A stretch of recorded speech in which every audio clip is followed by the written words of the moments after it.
What's up, guys? I want to show you the process that we go through at an international competition like here at the Pan American Games. It's very similar at the Paralympic Games as well. One thing to note, I did a lot of these videos vertical, so I'm sorry about that, but you'll be able to get an idea of what I'm going to go through from getting to the track all the way through getting onto the track to compete.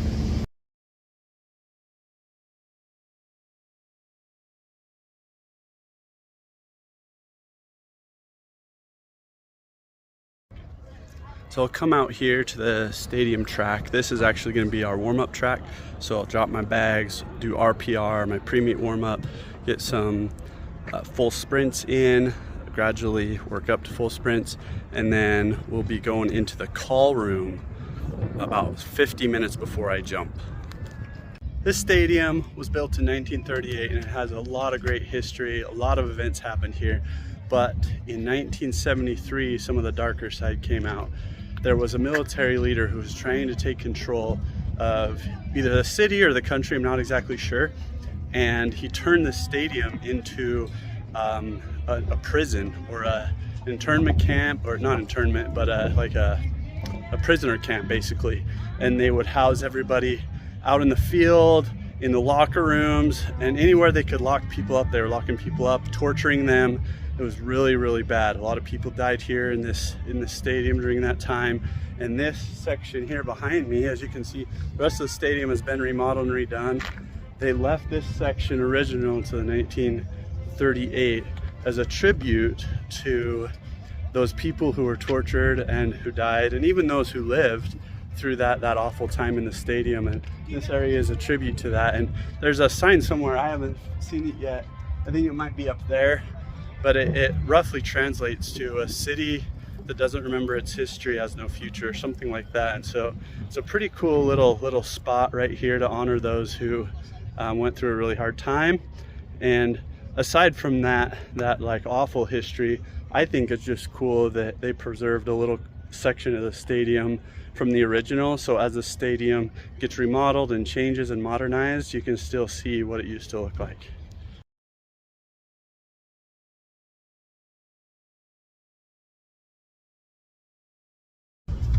So in here, they'll check our bags, our spikes, make sure we have our bib numbers on and our credentials. They'll take our credentials because to make sure we are who we say we are. We have our last chance to go to the bathroom before getting into the next call room.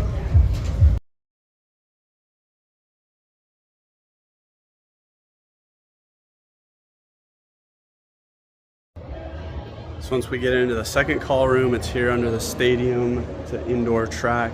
There was a long jump pit right there. I thought they were going to let us use to continue to warm up in, but it looks like not. So we'll be in this call room about until they allow us on the track about 20 to 30 minutes before our event starts.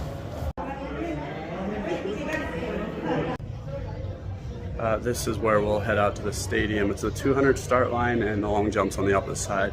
There's a whole bunch of volunteers. I think they're working them through the final stages of what they need to do. The meet starts tomorrow, so I don't think they're going to let me go out there, but I'll try to get a shot of where I'll be jumping. So this whole process takes, we're in the call room about 30-ish minutes, so I have to do a full warm-up, get all the way up to speed, and then we sit in the call room, go through the call room stuff, try to stay somewhat loose.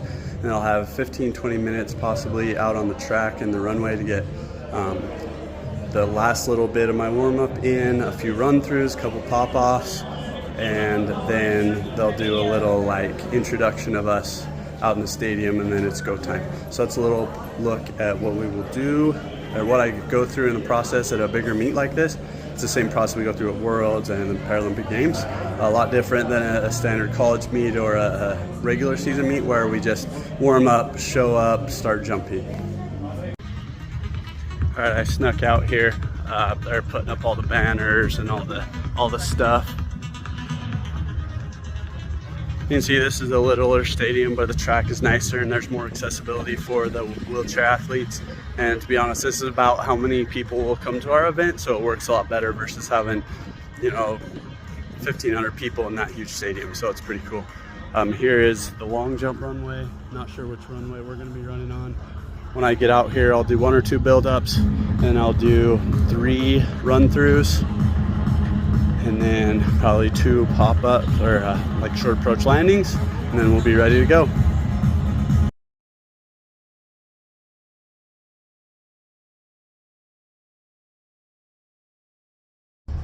So when I'm done jumping, I'll come up that ramp. When we're done, we'll head into that tent where the media is, if anybody wants to talk to us for the media.